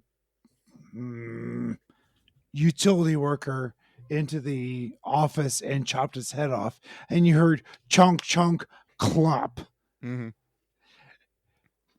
We didn't see that, so I'm not sure if I can count that, but that one really, it's up to you. You can count that one. But I mean, normally quite we frankly, don't do the ones that pull on the heartstrings, but you're a psychopath, so it's totally fine. I'm a psychopath. The best kill is the Ash Williams chainsaw slice in half vampire while the dredger is I think it's a ditch witch or something like that. Trencher. Yeah, it chops a God, it's amazing. Like even Jody, even my wife, was like, "Oh God, that's awesome!" So we get one vampire run over and crushed in two, and we get another one sliced in two. So I got to go with the Sam Raimi giant chainsaw to cut a vampire in half. Fair enough. Nate, what about you, Bubba? It's that same one. Like I forgot that was like a kill that happens in this, and when that vampire falls on it, splits in two, and just gets ran over. It's great. It's awesome. It's so great. Yeah, it just makes me so happy. The other one that makes me happy too is that stupid vampire girl getting an axe to the neck, because they actually show the axe to go straight to the. There's a lot of axe play in this. There's a lot of axe play. Yeah, just another reason. No I love axe this movie. wounds. No axes were harmed in the making of this movie. What about you, Charlie? I'm the one that brought it up originally, man. It will always be the trencher, and in all reality, it's every fucking kill that Bo that's gets involved with that. Yeah, yeah, it's shooting every vampire off the bear trap, crushing one, cutting two of them. Why? One gets like hit forward with the trencher and sucked under, but then the one that falls on top and just two pieces of vampire lay down there. I have to imagine Marlowe standing over there going, "We have to add that to the list of how we die." You know, that's obviously not that good could for kill us. us. Yeah. Who was in charge of taking out that piece of equipment? We took out everything else in this movie. Who missed the trencher on the list? I'm just gonna tell you, boss, it was Ben Foster. It was totally Ben Foster's I don't want to be a rat. I don't want to be a snitch. But it was Ben Foster. That guy with the weird accent. Yeah, that one. That guy. Yeah, he totally fucked. That's why they wouldn't turn him. Well, he also lived Or he so got far locked out. up. He didn't get the chance. Yeah, he also lived so far out on the side of town. Maybe they didn't go that far. Maybe they thought they covered everybody. Yeah. He also has an awesome moment. His first hero moment when he shows up and he's still in the plow truck and he knocks the fuck out of like three snowplow. vampires. Yeah. Chops two vampires. Even in when those half. vampires like stand up, they're like, "What the fuck was that?" Yeah, they're like, after they had flipped the fucking Tahoe that Josh Hartnett and her are in, like they stop it as it was moving and then lift that son of a bitch, you know, head over end and land on top. I'm like, that's fucking cool. And it was slow. It was lifted up, and you see the inside while they're screaming. It gets about nose up, and you're like, oh, fuck, what's going on? And then it just, boom, right on its fucking head. And they're just like fucking just these skinny ass vampires, but they're powerful as fuck in this movie. And I love it. Yeah. This is like right next to Vampires, John Carpenter's for me. Like that's speaking of which, let's rate this bad boy. Yeah. Guys, it's okay. He just wanted his machete back. Whew. I will lead this one off a little bit just because Do of it. how I just ended on there. Pete, you scared me. He scares everyone. This is a 9.5 for me. There's so little in this movie that I can find any flaw. Yes, some of the logic you just kind of have to roll with it, and we dug a little too heavily on a few odds and ends of this movie. But overall, this is a vampire movie I go back to quite a bit, and I'm not huge on vampires. As far as the Draculas and I got a vampire that's got something huge for you coming next year. Sex of the Vampire's Dog. Nailed it. Yeah, you could promote that, yet not this show. I don't know what's wrong with you. So yeah, I'm gonna give it a 9.5. This is probably one of my favorite vampire movies. Hell yeah. Nate, Mr. Promote My Book. What are you? Maybe hopefully sometime next year when Sex of the Vampire's Dog comes out, maybe you too will have watched 30 Days a Night once again. I still got slight issues with this movie, but I still really, really like it. So it's an 8 out of 10 because it's a damn good, vicious movie. Like, it's violent. It gets that gore factor going. What I love about this is a type of horror movie with such a big body count because you have so many villains. Where, let's say you're watching like a Friday the 13th movie and you've got 8 campers. It's like, all right, well, I know 7 of those campers are dead, and maybe 2 auxiliary characters that decide to come visit and you're pretty much guaranteed that that's it. But a movie like this, double digits in those type of movies. Yeah, but a movie like this where it's like, well, you've got so many just background characters, background villains.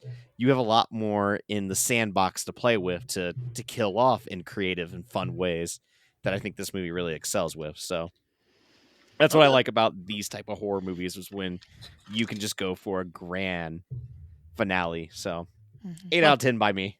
Fair enough. I like it. Anna, what about you? What are you going to rank 30 Days of Night? A 9 out of 10. I think it's really good. It's so funny. Like I said, I hadn't watched this in a long time. I totally forgot about Josh Hartnett shooting up with the vampire blood. I thought my memory was telling me like he got bit or scratched or something, and then he decided to have his hero moment because he knew he was changing. When he pulled that needle out, I was like, damn, I forgot about all this. Like, it was just out of my brain. So watching all that again was fun, like realizing that it wasn't how I remembered. But just the setting too, like, I don't like the cold. I damn sure don't like 30 Days of Night. So just this whole movie is scary to me just for that. Then you add vampires, like, yeah, it's one big old nope. But it's great with the gore. It's great with the tension. You do like the characters and you care about them. You hope that they can defeat these fuckers. Like, by the time Bo gets the trencher out, you're pissed right along with him. So yeah, it's just a fun ride. I think really my only gripe would be how it kind of gets a little quick paced at the end, like after we've had so much build up. I wish we would have got more out of Marlowe's death. Like, while the fist through the dome is really badass, like, he's caused so much havoc. Like, I don't know, I wanted something a little grander from him dying. But yeah, all in all, this is a banger. This is a rewatcher. And I think everybody should check it out if you like horror movies or monster movies. You give it that little extra. You punch through his fucking face like he does, but then you pull his head from his body. And you have that stretch of shit coming out of his neck. And then you have the gang. Then you have the gang going, yeah, fuck this, we're out. He holds the head up like a trophy, and then that's what makes them turn and leave. I dig it. Yeah. See, I can make a cool vampire movie. If Pete would just get out of my way, it would be totally fine. He's gonna add some topless lesbians. Vampires have machine guns. I just don't want any guns, and I want more boobs. I can give you boobs, but You I need will a bumper never, sticker that says that, Pete. I will never give up my gun, Less sir. guns, more boobs. Yeah. That's not I'm bad. for more guns and more boobs. I'm Both with are great. Brian. There you go. Okay, why not both? Just If I run for office, that's my campaign. I was More gonna guns, say, more boobs. What a my vote. political campaign bumper sticker this has turned into. We're into it. Brian, continue your campaign. What'd you think of 30 Days of Night? So my issue with the movie is there's no boobs. Yes, agreed. That's why we bring Brian on these things. Yeah, it's fine. I mean, look, boobs would make it better. They make everything better, but it's fine. I like it a lot. I don't completely love it. It doesn't fully click with me the way it does for you guys, which makes me feel a little bad because I want to like it the way you guys like it. No, I just don't.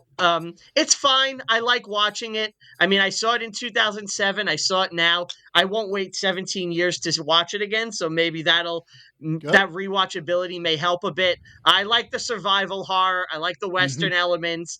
I like how fucked they are.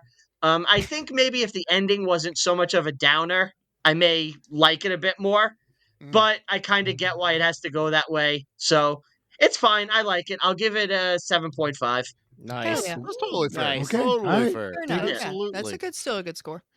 Yeah. I think it's a fantastic score. And Charlie, last you're but up. certainly not least. Oh, Charlie went first. Yeah. Charlie went Pete, first? It's your turn. It's your turn, Pete. I gave you such a good So- lead in too. He did. And he just fell face first. He I'm fell done. out I'm of the out. attic. Flat. He tripped over himself. You remember Isaac, the senile guy that takes No. off into the night? That's Pete No. right now. No. I'm going to get booze. I'm going Boobs. home. I'm gonna get boobs. Who are and you booze. people? I don't know anyone here. Pete, what are you ranking 30? I love this movie to death. This is a really fascinating vampire monster movie. This is so much lore behind it, and if you read anything about the comics, it's just this movie just barely scratches the surface of how awesome it is and how much lore there is. And it breaks my heart that there's not more going on. Like the sequel is, it's not good. I kind of sort of watch it today because I'm like, oh, this is boring. Click, click, click, click, click. Okay, I'm so understanding what's going on in this movie. Yeah, man, I want this vampire lore to be explored more. We've spent centuries making sure that this is a ghost story. This is a something that goes bump in the night. People think that we're not real, but we are. I really think that's fascinating, and I want more of that. I kind of want more of how they started that and how they manage it to this day, and how there are other vampires thinking that, and this is part of the comics, where they're like, we're going to rule the world. Here we go, and we're going to open it up. We're just going to start hunting everybody.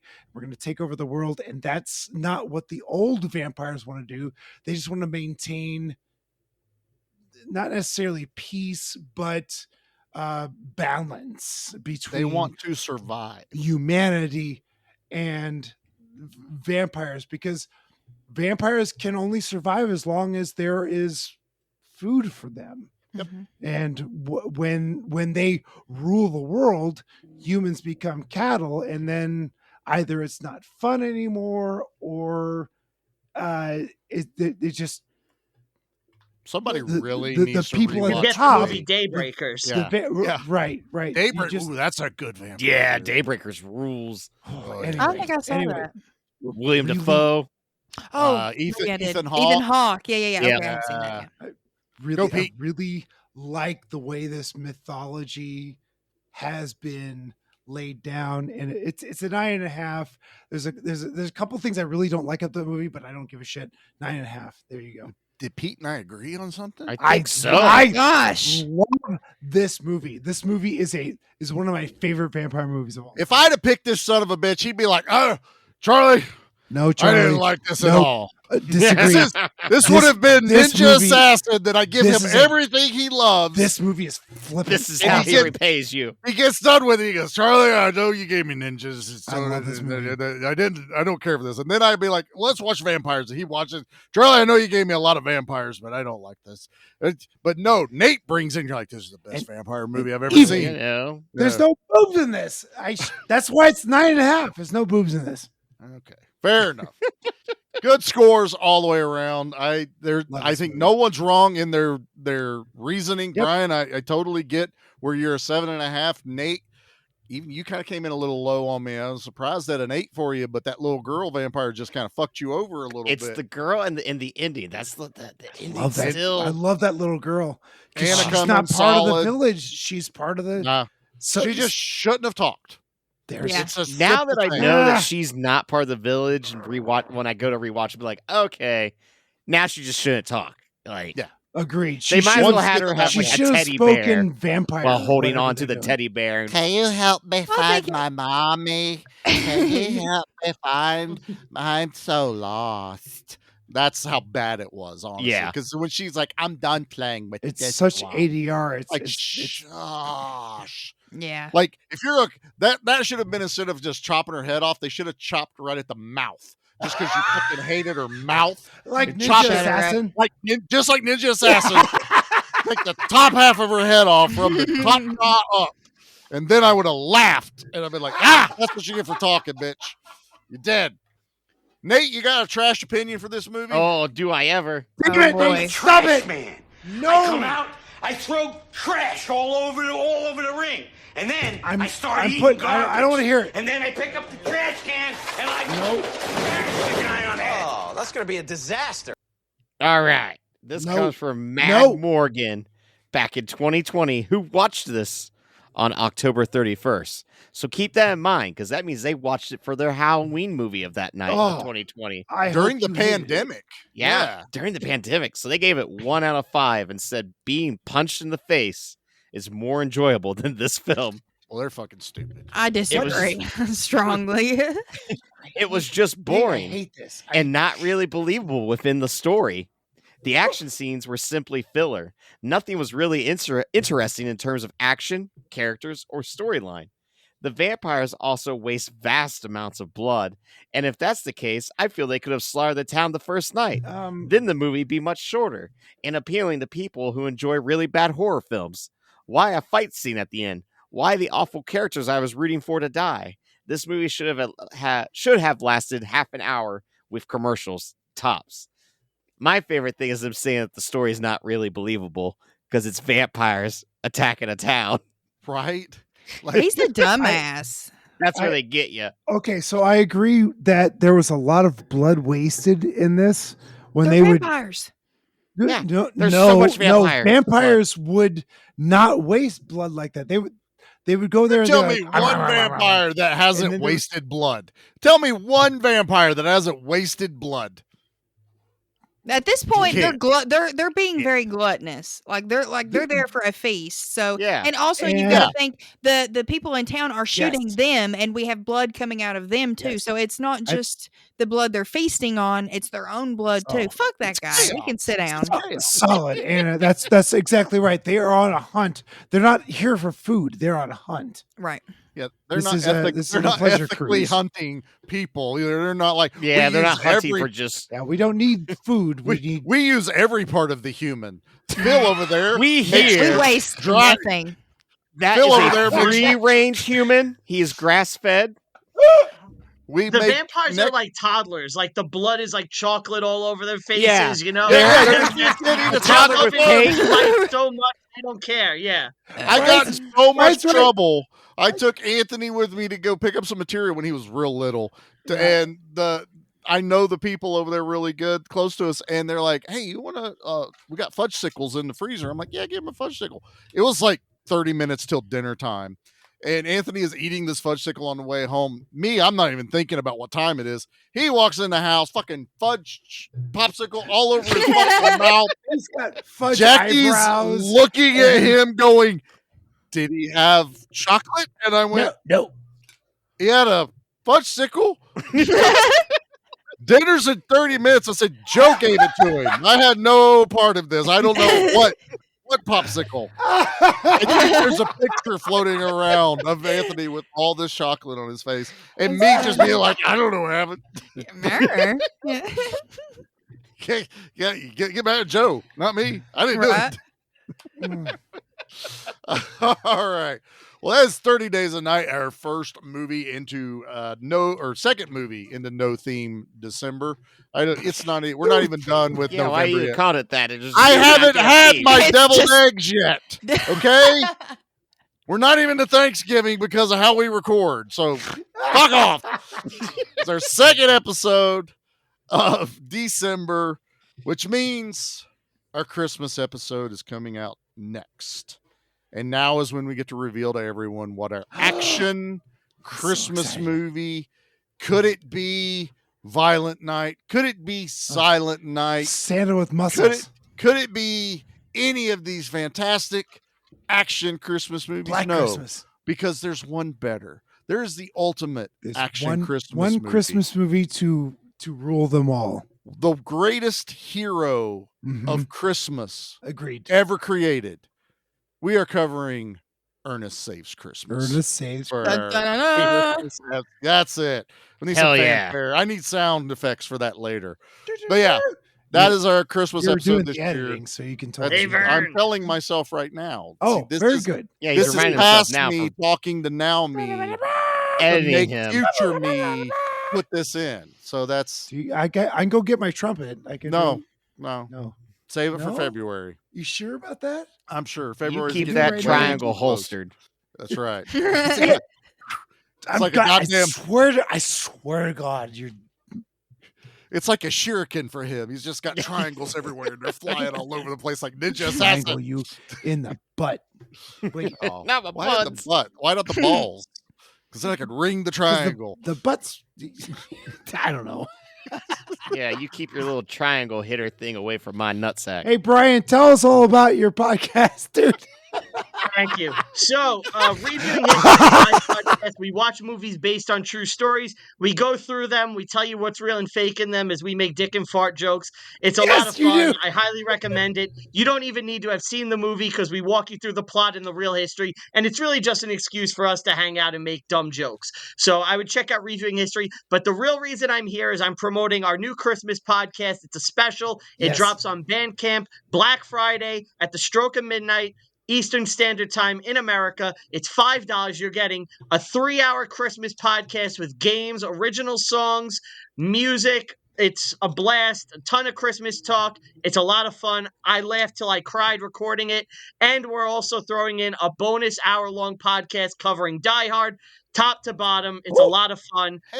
Bandcamp.com. On Black Friday, it's called The Christmas Freak Off. It takes place at a Christmas Freak Off at Diddy's house in 2023. It's a lot of fun. It's a concept podcast. We also have last year's podcast called This Ain't No Whack Christmas. Half of all money from that will always go to St. Jude, and there's going to be a bundle of it available on Black Friday. I highly recommend our Christmas fair. You don't need to know anything about our podcast. You just need to know Christmas is a thing and come in with a sense of humor, and you will have some fun. Show up. These guys are great. Love this so much. It's so good. It's wonderful. You know, I like this so much. I'm going to grab this. We'll play it again when this episode drops. I will grab this audio and put it in our episode if I have time that drops this week.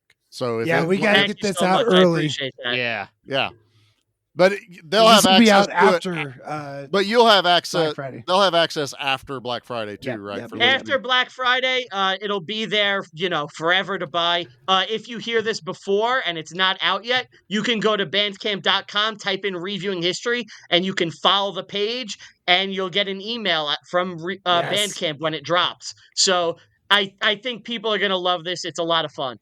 Fantastic. Thanks for having me, guys. I really appreciate it. Brian. Anytime, man. We have Brian, we're gonna have you again pretty soon. Yes, I know. Oh wait, like a month or was two. that a That's a secret. Shh! Don't tell nobody about that. Yeah. Shh! Don't tell nobody about that.